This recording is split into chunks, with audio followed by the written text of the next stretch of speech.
প্রথমত দত্তশ্বরী কালীবাড়িতে আসার ইচ্ছা ছিল। মাননীয় বিধায়ক মহোদয়ের সঙ্গে কথা বললাম, উনি বললেন যে হরিনাথে মন কি বাত শুনবেন। তো মন কি বাতও মাননীয় প্রধানমন্ত্রীর মন কি বাত অনুষ্ঠানে অংশগ্রহণ করেছি আমরা সবাই।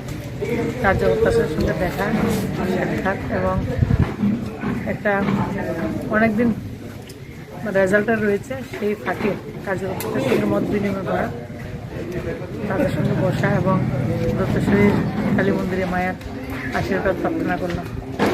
অবশ্য জয় নিয়ে নিশ্চিত রয়েছেন 100 ভারতীয় জনতা পার্টির সরকার, ডাবল ইঞ্জিনের সরকার দ্বিতীয়বারের জন্য রিপিট হবে রাজ্যে।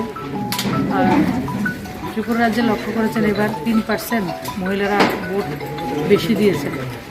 তো মহিলারা স্বভাবতই মাননীয় প্রধানমন্ত্রীজির জনকল্যাণমুখী যে প্রকল্পগুলি এবং বিশেষ করে মহিলা কেন্দ্রিক অনেক প্রকল্প মাননীয় প্রধানমন্ত্রীজি করেছেন, যে প্রথম মহিলারা এত বেশি সংখ্যায় বেরিয়ে গিয়ে ওনারাও ভোট করেছেন। তো আমরা জয়ের জন্য শতভাগ নিশ্চিত যে একক সংখ্যাগরিষ্ঠ সরকার আগামী 2 তারিখ রাজ্য দ্বিতীয়বার মোদীজির নেতৃত্বে সরকার পেতে যাবে। 35 থেকে 40-এর মধ্যে আসনটা। আপনি কত ভোটে?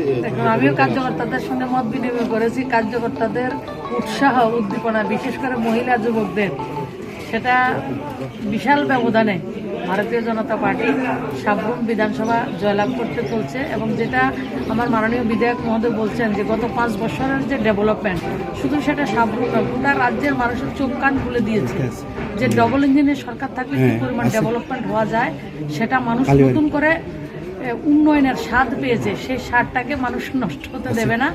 মানুষ এই জন্য ঘর থেকে বেরিয়ে স্বাচ্ছন্দ্যের মাধ্যমে মানে উৎসাহের উদ্দীপনা নিয়ে উৎসবের মাধ্যমে দ্বিতীয়বার মোদীজি সরকারকে রিপিট করার জন্য ভোট করেছেন।